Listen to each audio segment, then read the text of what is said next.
Today, our community moment, our thought for the day for our community comes from one of my newer friends. So I'm pleased to welcome to the podium, I can say his first name correct, but I want to say the whole thing correctly. I needed coaching on that. Hey, Faisal Saeed Mutar. So we welcome Faisal.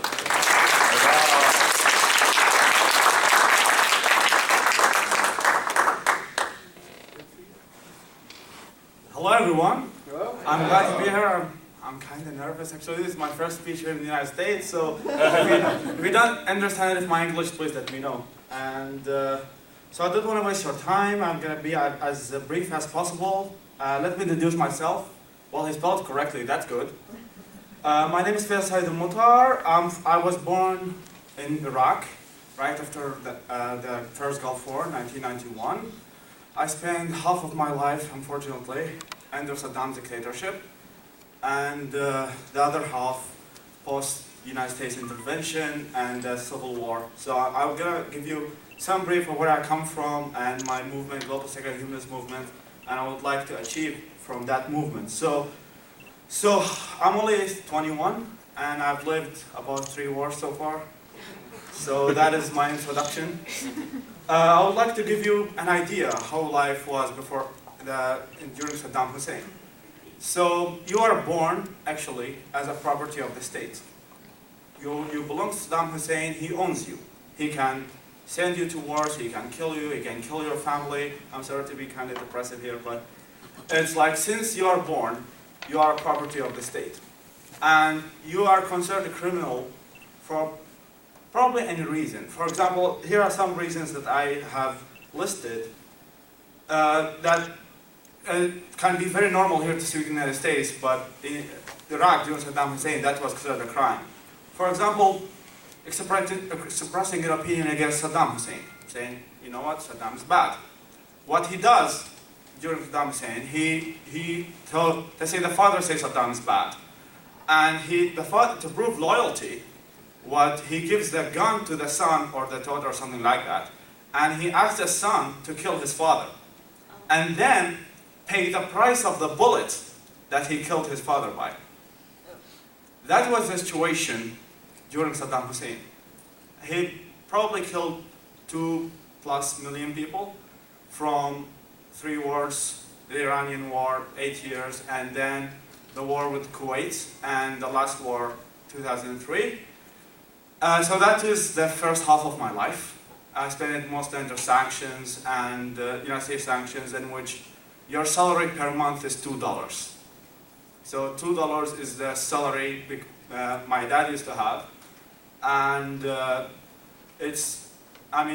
I'm fortunate kind of to be born into kind of educated liberal family, middle class, that were able, at least we had a shelter and a home, a shelter and a place to live. Many people don't, and it's unimaginable how life is during a totalitarian regime. Words are not enough to express it. If there's any, there are so many books written about the topic, but living there is kind of different than what the book tells. Because, 1984, George Orwell, I don't know if you have any, that is just a little bit of what life was during Saddam Hussein. I'm kind of thankful for United States intervention, but at the same time, that's the second part of the speech, which is after Saddam Hussein. So the country went into chaos, civil war between Muslims, and that was actually it's a time where I actually lost most of my, so I don't know if I will get the times correctly, but on July 2010, my brother was kidnapped and killed by Al-Qaeda. And, that is a very common thing in Iraq, in which you have, checking point, people standing there with guns, and they kill you based upon your ID. So if your ID says you're coming from a place that Al-Qaeda doesn't like, they kill you. And that's what's now referred to as the Iraqi Holocaust. That's one of the reasons why I actually mostly speak about it, is because many people don't know what's going on right now in Iraq. And On the same year, 2007 as well, I received my first death threat. And mainly because of, well, so many reasons to be receiving death threats in Iraq. I mean, that's part of the game. And it was the first, like the same day, my best friend was killed. And they're probably mistaking him by me. It's like, because we mostly hang out together and, sorry, I received the death threat, he did not. And he went like 10 minutes before me and he was killed. That was like daily life situation in Iraq. And just like 2 weeks ago, I also lost 2 friends as a result of a suicide bombing. But the good news is, well, I survived. I'm here, I'm a refugee. It took me 3 years to come to the United States. It was tough, but eventually I consider myself a survivor of what happened. But here's what I have concluded. Despite of all this message of death and message of violence that's happening in the Middle East right now, I said, well, let's be part of the solution. And I started a global secular humanist movement. That was back in end of 2010. I said, why not, other than with this all violence, why not create a society, a global society, that is inspired by love and guided by knowledge and reason? And this is the message of my movement, is that this kind of turmoil that's happening in the Middle East and the hatred that exists in that part of the world, why not create a bridge between the civilized world, the Western world, and the Middle East? Why not, other than with all these wars happening, other than the United States invade a country, try to find a solution, why not bring the solution from the people itself, through education, through books? Like in Iraq, for example, I started an initiative that's, I translated the Bill of Rights, for example, and the Human Rights Declaration, and spread it around the schools.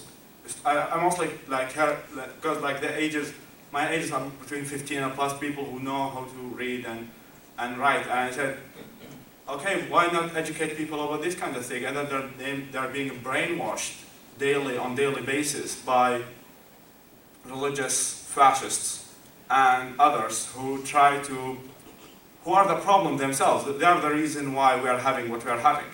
Is that the civil war in Iraq is mainly about religion, despite the fact that many people like to say it's about politics. So obviously, that's what happens. Religion is politics. And so this is what my movement, this is actually kind of a brief speech. I will give more detailed speech in the Humanists of Houston, if I get that right, on 18th of May, if you want to listen more of the details. So, in the words of Osama Bin Laden, and a leader of Al-Qaeda, he said that we love death in the same degree Americans and Jews love life. So if you want to piss them off, love life, and be a good person, and try to, this is come to me as a result of, I had many times of depression, and I said, let me to take me out of the depression, I should make a solution, and try to take care of my fellow human being. Hopefully one day, we're going to be a better country, we're going to be a part of the world, and we're going to have a thriving and prosperous society. So, I hope you're going to listen to my speech in Humanists of Houston. And the words, I will end my speech with the quote of my hero, Christopher Hitchens. He said, take the risk of thinking for yourself. Much more beauty, wisdom, and truth will come to you this way. Thank you very much for listening.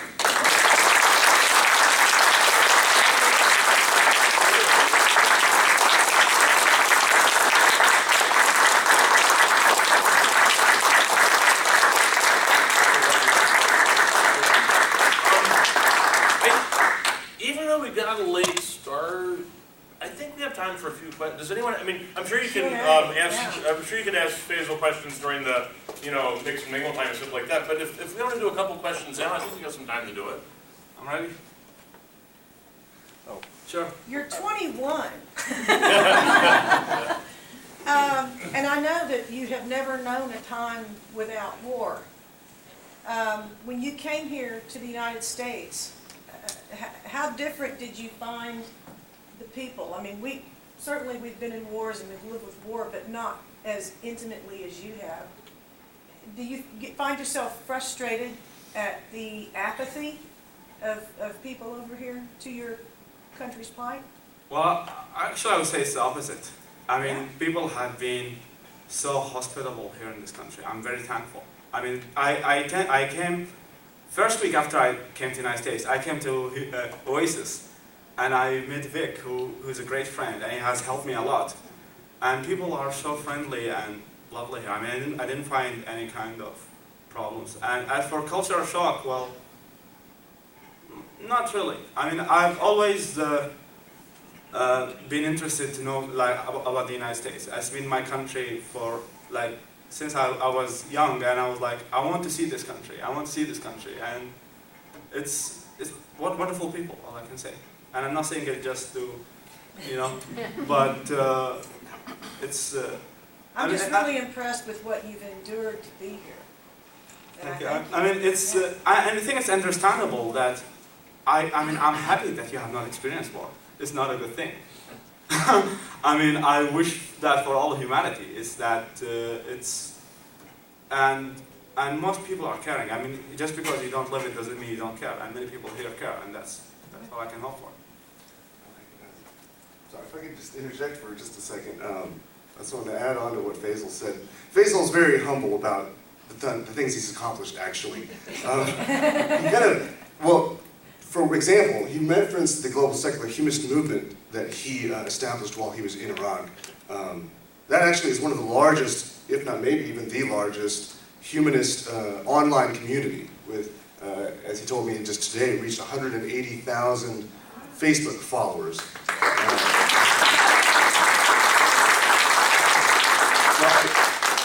And Faisal's also written online extensively about topics relating to secularism and humanism, and has been very open about his beliefs, not only in his day-to-day life, but also publicly online. So he'll be talking more about that at his talk at Humanists of Houston next month. But I just wanted to kind of add that to give a little more context, I guess, to what Faisal's talk. So, anyway. Yeah. And Raphael's over there, and then Ginger. Yeah, knowing what you know about before and after Saddam Hussein, and seeing that the government today in Iraq is not particularly really a democratic government. They didn't recognize the last election. They didn't allow the other guy to come in, and they just stayed on. And it's known that they have their own death squads killing whoever they want. So it's not really that different from Saddam Hussein. Would you say that? I mean, knowing both sides, before and after Saddam Hussein, will you still agree on the invasion? Do you think the invasion was actually a good thing? Well, I mean, I said that this is I mean, the topic is very complex. What you spoke about the death squads and the recent government is that Saddam Hussein, like, it was 40 years of dictatorship, as you know. And he prosecuted a lot of Shias and Kurds. And they represent the majority of Iraq. And they have a lot of revenge. And that's why you see that obviously they're not going to give the Sunnis the right to participate, because they are filled with revenge the same way the Sunnis filled with revenge. And that's the reason we have a civil war. But for the democratic, I would say yes. I mean, it's true that Iraq is now in some sense democratic. It's true, obviously you are here in the United States, the way you view democracy is kind of different because you take it for granted. Is that in Iraq we are 300 if not 400 years behind. So United States intervention just helped, it was just the seed of democracy. We don't have actually now institutions to help that democracy. So, I mean, it will take years, and decades, if not centuries, for Iraq to be something like the United States. So if that's what you mean by democracy, it will take a very long time. I mean, it may not be in my lifetime, to be honest. I'm 21, as I said. Maybe it's not going to be in my lifetime. So but I'm hopeful because yes, the United States intervention was just the beginning. It was not the end. Living, as I said, like living under fear for 35 years, imagine the psychology that happened within the society. You don't expect them just because of a war one day you're going to have Manhattan in place of Baghdad. Yeah, well, what I know is that the medical system in Iraq was the best in the Middle East before the invasion, and now it's in a shambles. I mean, it's in really bad shape. I think I disagree because my dad is a doctor. It's well, you get $2 a month salary. I don't think that represents the best. I'm not medical. talking about the salaries of the doctors. I'm talking about No, the I mean, service that it's- we're giving to the people. Not really. Okay. I mean, it was pretty much, the good medical system was pretty much reserved for the people who were supporters of Saddam Hussein. If you are a middle class, normal person, I don't think you can actually get a treatment. So I hope that answers that question. Ginger. I just wanted to know when you arrived here in the United States. When? When? 12th of March 2013. I consider that my birthday. Yes. Seriously? Wow. All right. Well, I'm sure plenty of time to ask Faisal individual questions, and let's thank him again for